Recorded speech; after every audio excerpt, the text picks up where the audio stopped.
the bourbon peppercorn brisket. So you gotta have some good bourbon. So I got some good bourbon straight out of Kentucky. This is actually Blanton's, straight out of the barrel. We got 128 proof. Why do we need 128 proof? Because we're gonna marinate some peppercorns.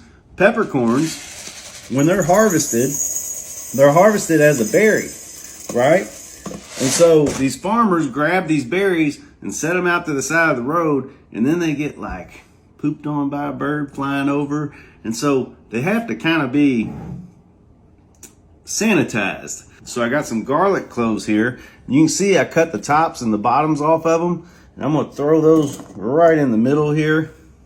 And then we're gonna top it back off with some more peppercorns. There we go. So we're gonna use our 128 proof Blanton's straight from the barrel to help these marinate for a week and also kill any bacteria we may have in there. So let's top it off there. We're gonna put the lid on. We're gonna let our brisket start thawing out. And we'll see you in a week here in just a second. All right, y'all. It's been exactly 8 days. Our brisket's thawed out. And here's our bourbon peppercorns. So we're gonna strain these. So we're gonna throw these right on our pan. Throw these on our pan. Now we gotta give this a sip, because this was some of the best bourbon I've ever had. So we gotta see what this tastes like.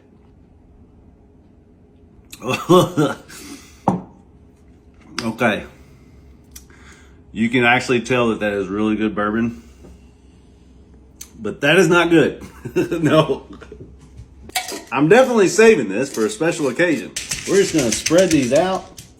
Now let's go get these on the smoker. We got it set on the lowest temperature possible, 180. All right, so our peppercorns are on the smoker, but just notice, like I said, these were berries and they dehydrate them, and then we rehydrated them, and now we're dehydrating them again, but this is one of the hydrated ones. Now I'm excited. All right, it's been a couple hours. Our peppercorns are ready. We're gonna grind them up.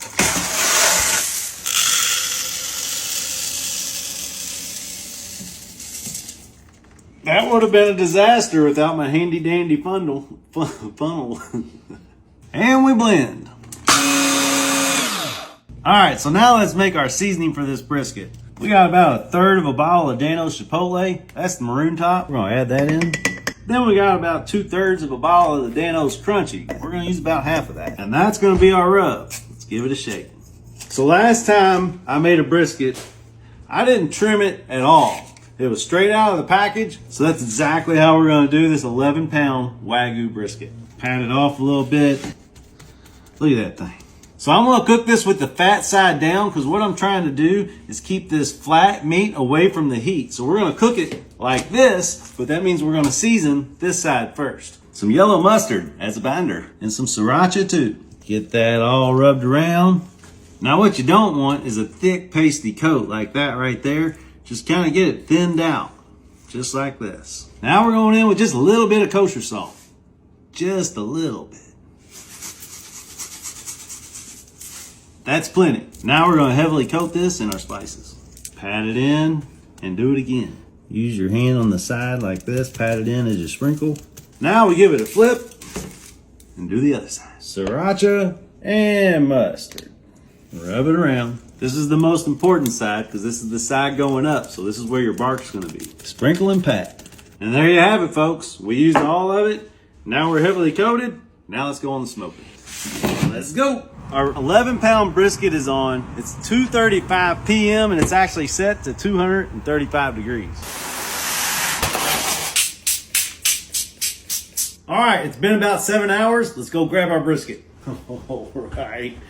Look at that, my friends. Now we're gonna wrap this bad boy. Fat's on the bottom. I'm definitely not a pro at this. We're gonna simply fold this over like this, and like this, over. I don't know, like that. Go over one more time. Fat part still in the bottom. Now we're gonna go back onto our smoker, and I'm gonna drop it down to 200 and let it finish cooking.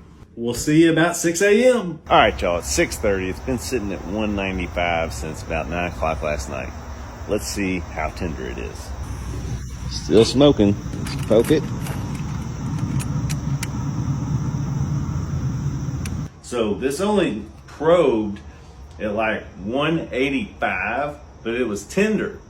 So I'm gonna trust that if I put this in my cooler, and then I come back here after golf, maybe 1 or 2 o'clock, that bad boy is gonna be ready. It maybe didn't get up to 205, but it's gonna be ready. So we'll see you here in just a little bit, and I'll have a special guest. Alrighty, y'all, it's time to eat this, and I got my friends with me. We just went and played some golf. We let this brisket rest for 8 hours while we were playing golf at Valhalla. I invited these guys up because they're trying to make it to Q school. So I told them if they beat me, I'm going to pay for their Q school. So now I'm sponsoring these guys, but I had to treat them to this brisket. Yes, I cooked it for 24 hours. I got a crust on it, cooked it for 6, then wrapped it, cooked it for another 10, then we let it rest for 8 hours while we were playing golf. Now it's time to get a look. Y'all ready to get a bite? Oh, I'm more than ready. Oh, yeah. Let's get a bite. Now, first off, let me get you some money. There you go, fellas. I'm a man of my word. Thank you, man. Now let's get a bite. Oh my goodness. All right, let's see what we got. We're gonna cut right here in the thick part. Look at that. Still juicy. It's got the bend without breaking, but yet it only needs a slight little tug. I'm telling y'all what, I think I just made the best brisket ever. I think you did. Yeah. That's special right there. So I hope y'all enjoyed the video. I know it was long, but I do it because I love you. Make sure you hit that like button, leave us a comment. Till next time, keep sprinkling, my friends. Yum yum, get you some.